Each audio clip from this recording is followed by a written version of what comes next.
Well, Chelsea are another club with a massive financial commitment. And indeed, it must have been a chilling sight for all their directors yesterday at Stamford Bridge just before the kick-off. So much of their magnificent new stand lying empty. And indeed, one whole end of the ground with only just a few scattered spectators on it. And as you can see, with the players already on the field. A chilling sight, certainly, and a sad and a worrying one as well.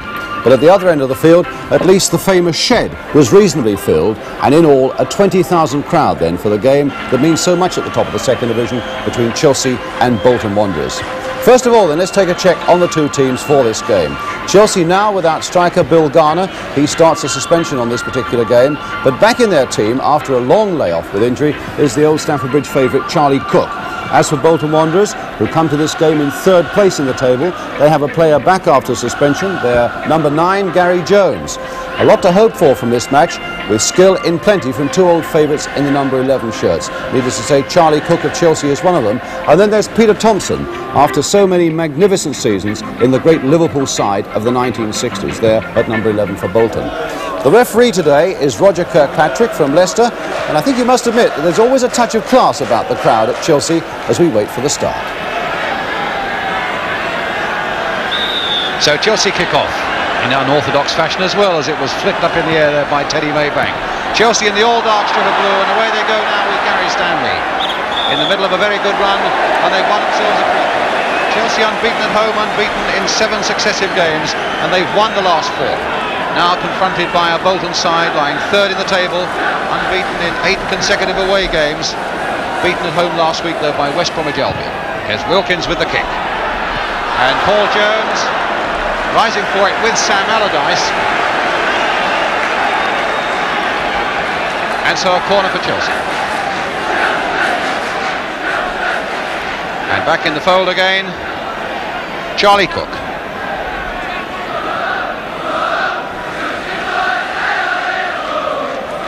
So Cook with the corner, curled in under that crossbar once more. Siddle forced to fist that one away, but the whistle had gone.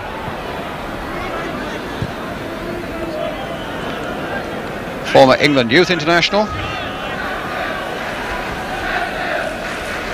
So Barry Siddle with the kick for Bolton.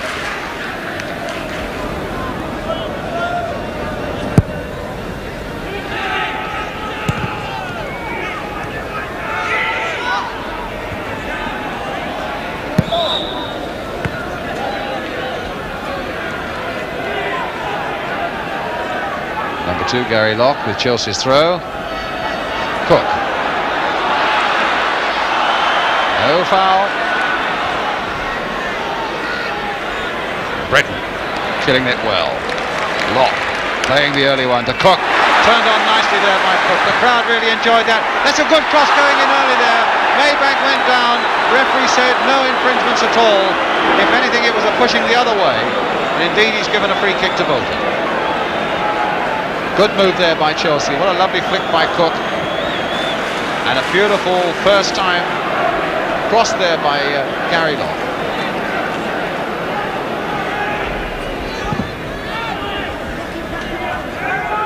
Dempsey's header.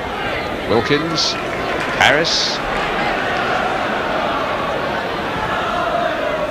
Maybank turned that in very skillfully there for Britton. Flicked on again there for Wilkins to make another of his runs, and pushed Waldron in the back as he went. Making some very good breaks, reminiscent in many ways of the sort of breaks that John Hollins used to make from the middle of the field for Chelsea. Ray Wilkins.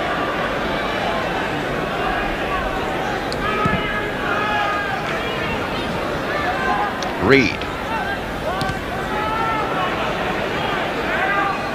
Wilkins. Locke.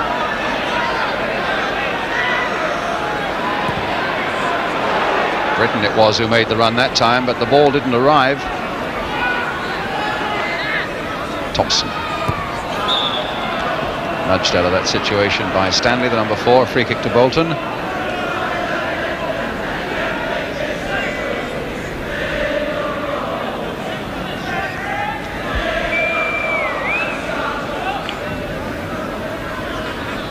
So Tony Dunn with this free kick.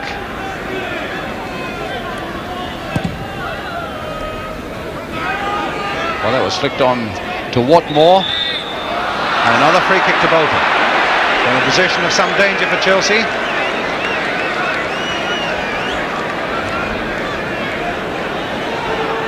Four men in the Chelsea wall, Peter Bonetti behind them.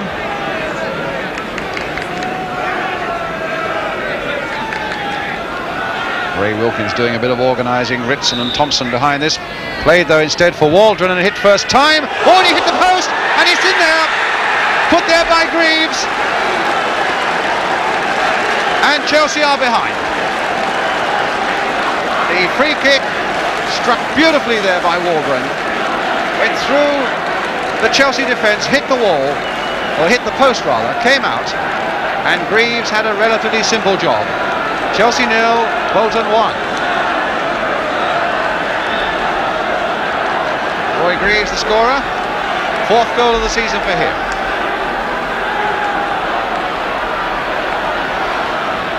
Oh, Waldron doing very well here, turned in again for Gary Jones and hit first time. Linesman was flagging on this side in any case for offside against Watmore. But a very interesting break again by Bolton. Gary Jones, who missed last week's defeat against West Bromwich Albion, he was suspended. And some very good work there by Alan Waldron, brother of Burnley's Colin Waldron. Looked like a nudge in the back by Allardyce, the number 6. Man who got his chance in this Bolton side when Don McAllister went to Tottenham.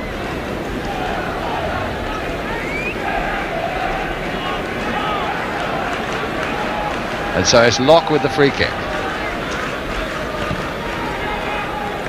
Dempsey right in there. And Cook with a shot. It's wide.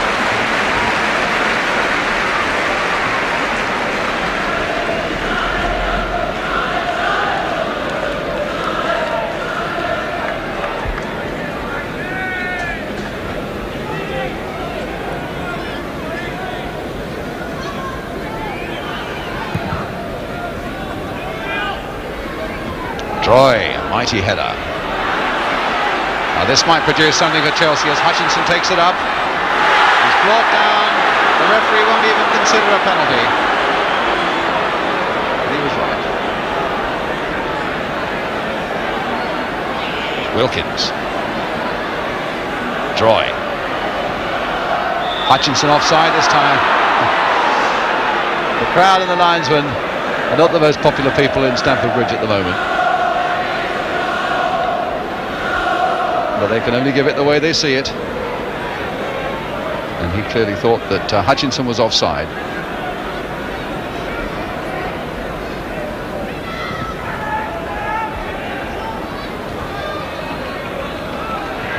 Harris, Hutchinson. Oh, what a good ball. No, it wasn't quite in the end. It didn't quite carry to Britain. Instead, it went to Tony Dunn. And here's Peter Thompson.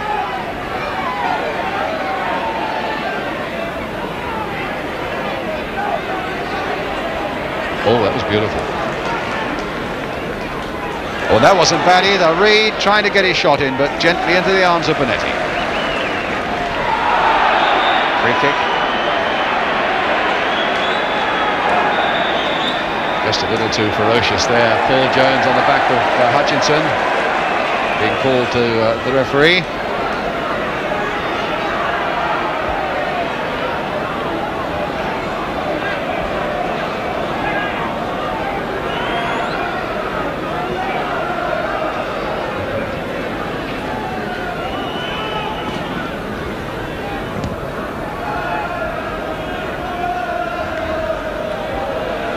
Chelsea's throw. Hutchinson with the ball. Troy and Dempsey again forward.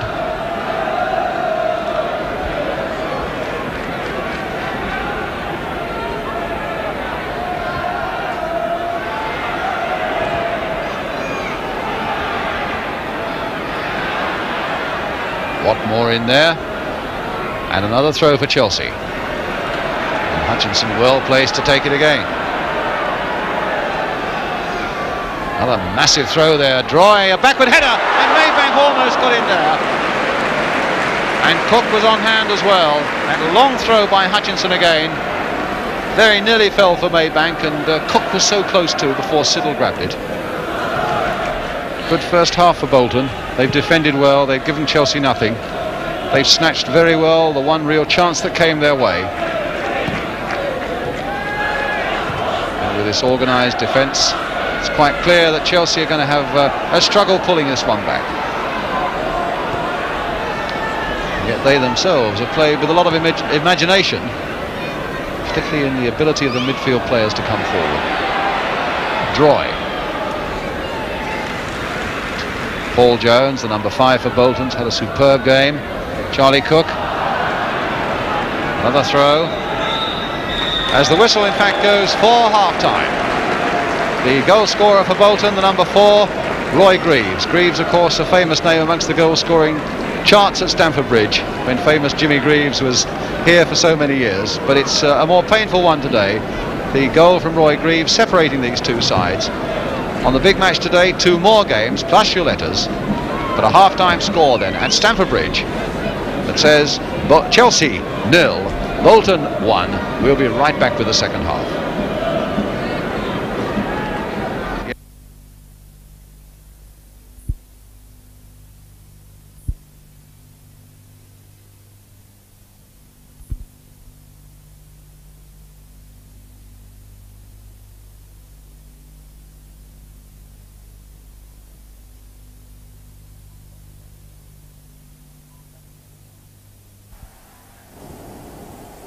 Thirty-second roll to TX.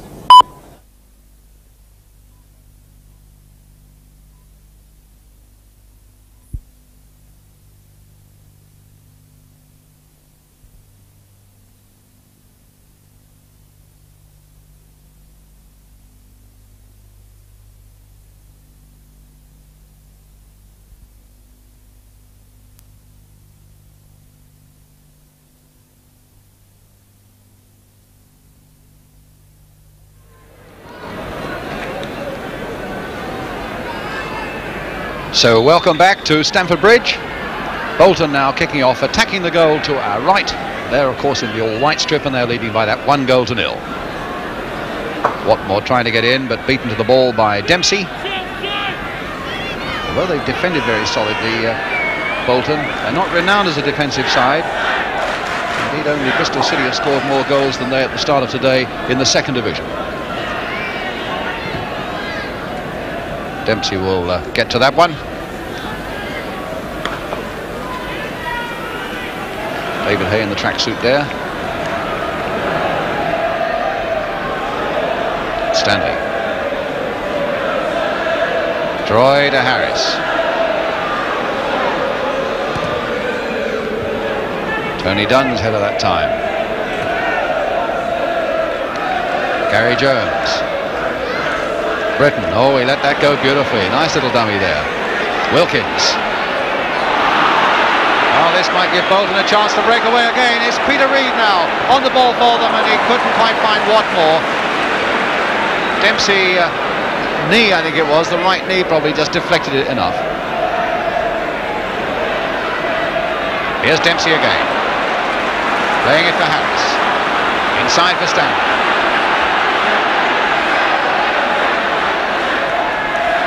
Britton. Still with Ian Britton. Look at those rows of white-shirted defenders there. Got everybody back again. And Hutchinson going in for this one, and Siddle again got his fist to it to get it away. He's punched pretty well under pressure as Barry Siddle.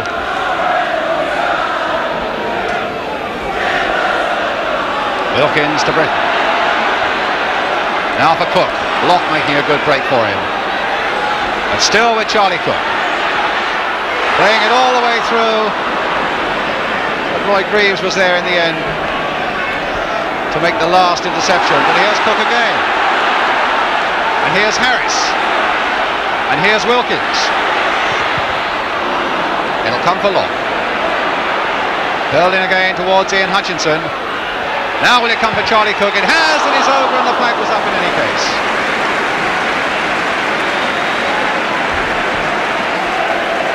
Well, that was better for Chelsea.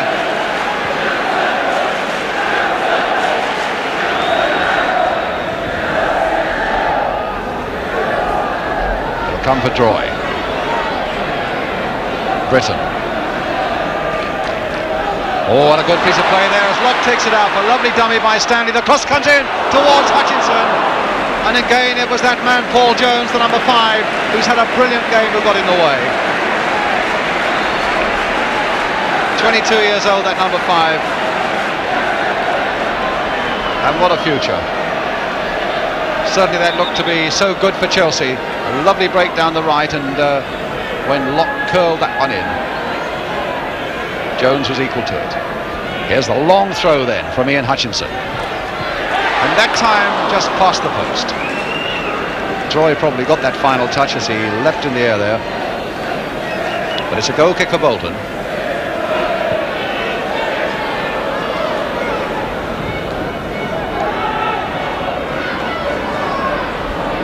Troy, Harris, Cook. I say, if I were a Chelsea fan, I think I'd rather see Charlie Cook pushing forward a little more, as he's doing now. Here's Harris though. Cook taking it up again, and he got a corner out of it.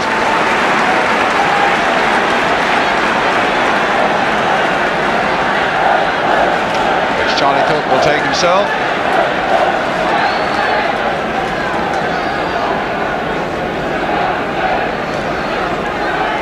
9 Bolton players back in that penalty area now.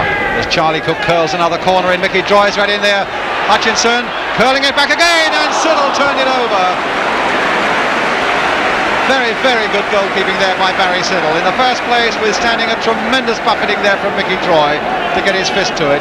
And then when Hutchinson delicately turned it back again, he was back on his feet to turn it back over the crossbar. So another corner then for Chelsea. Cook again taking it. Again hit towards Droy's header. And another corner. So Droy stays up. The pressure stays on. Wilkins with this one. Curled a little deeper. And another corner surely. Yes. Off Watmore, who claims he didn't get a touch. Referee Kirkpatrick with a smile says you did. And so Cook now takes this corner for Chelsea. Mickey Droy trying to get the header in again. That time Siddle didn't get to it. Droy did. It went wide. And Droy is being called to the referee for arguing, and will be as well advised not to ignore it. So Mickey Droy's name will be going into the book for dissent.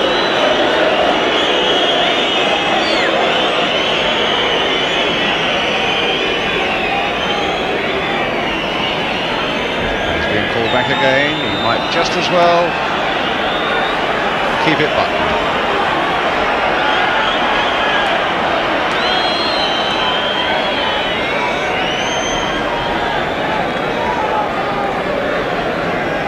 So it's got to be a free kick. Peter Bonetti with very little to do in this second half, doing his best to keep warm.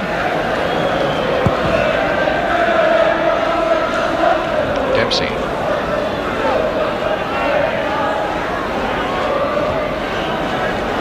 Played this time for Ritz. Greaves playing a nice little 1-2 there with Waldron. Good pass there to Thompson. Famous Thompson jink. And he might come through to this one, except that Droy was there to thunder it away into touch with that left boot.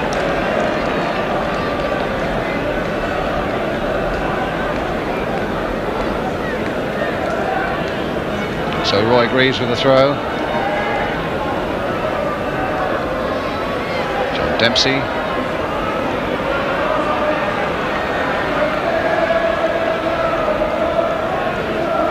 Reed. Gary Jones. Oh, and there's Watmore right in there. Oh, and he was so unlucky with that one. And Bonetti just fisting it away. And the whistle had gone. But Watmore getting in so well. And the header at first seemed to be beautifully placed, except that it cannoned off that right-hand post as Bonetti looked at it. And here's Maybank for Chelsea. Now Gary Locke, taken from behind by Watmore, who is going to be booked. frankly, I think a little unlucky. I don't think there was anything at all malicious about that. I think that was just a guy earnestly trying to win a ball back. Chasing back for his side, and all he finds is gets his name written in the book. Now Britton for Chelsea. Maybank. Now wants a good cross.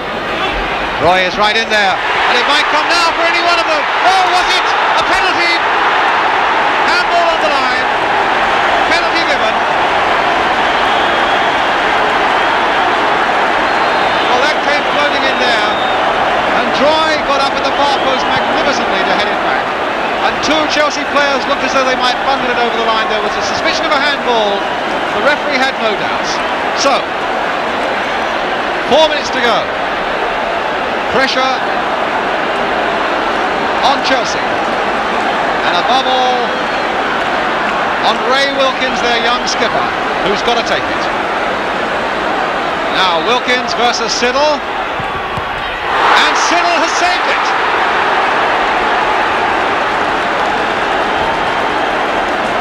Well, he hit it firmly enough, and he hit it towards the corner, but Siddle saved superbly. And Chelsea are still this goal down. Linesman flagging for offside against Roy. Oh, poor old Butch Wilkins, or young Butch Wilkins rather. Earlier this season we saw him miss a penalty on television at Fulham in the Anglo-Scottish. That really would have been worth a point. But here he is again trying to repair that damage now. Britton. Maybank. Locke. Thundering drive there by Locke, and it might come again for him. Here's Charlie Cook playing it wide to Maybank. And Maybank again.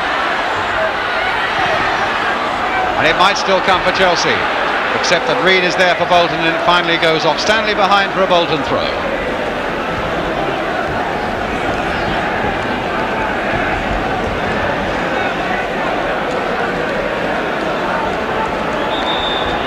High there on Roy Greaves. It's a free kick, and already taken. Inside the last couple of minutes now.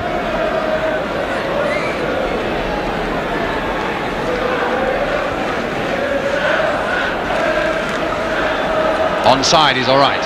Gary Jones on the far side with Watmore and Walden inside him. This could be dangerous now, as Chelsea has sprung men forward, and it's gone into the side netting. Well, he would have been, could have been much more profitable if he'd kept his head and pushed it back.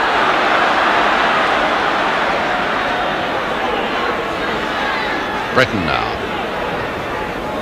Good piece of running from a deep position there by Charlie Cook, and a free kick given. It's got to be taken fairly quickly though. No time added on, of course, for free kicks to be taken. And for the umpteenth time today, both Droy and Dempsey are right up there. Bolton defenders are not back 10 yards. This must be the last try now for Chelsea. The crowd know it as well. Dempsey with the header. Droy couldn't get the header in. Peter Thompson diving it away. And it's with Ray Wilkins. Referee looking at his watch again. Droy again right in there. Hutchinson also right in there, and it's going to be a corner. No, it's not.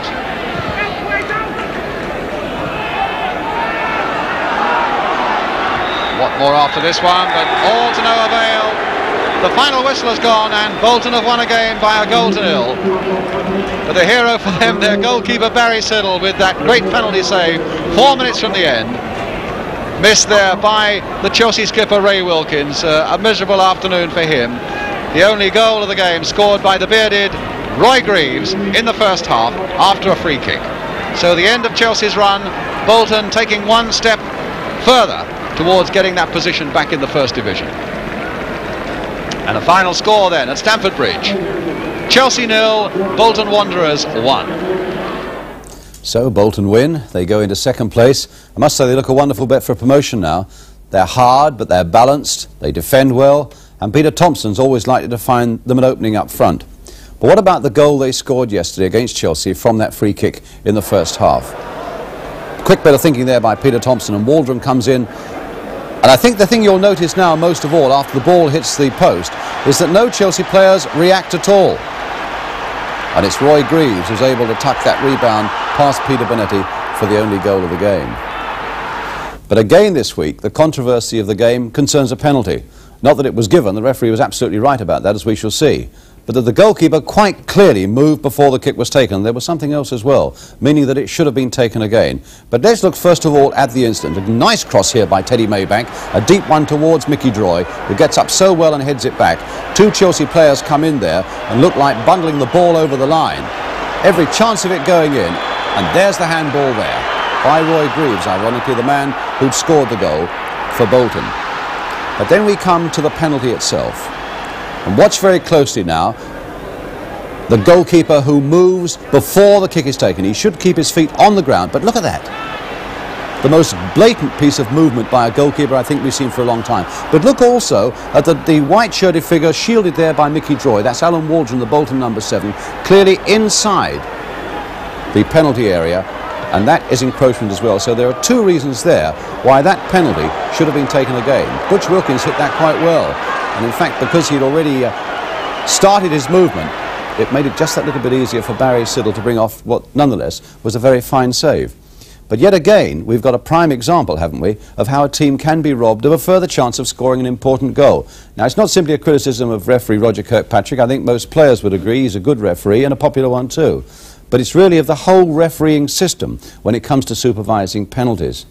I suppose out of all the penalties we see on television, you write to me about some 80% of them where there was an infringement of some sort or other. Today's pictures really have capsuled the two things that you seem to spot most of all: encroachment on by the players on the edge of the box, and a goalkeeper moving before a kick is taken. Now, whenever we raise this subject with referees, they insist that the present system is workable, where the referee watches for encroachment and movement by the goalkeeper, the one linesman becomes virtually a goal judge and watches for the ball to cross the goal line. But that is just not on.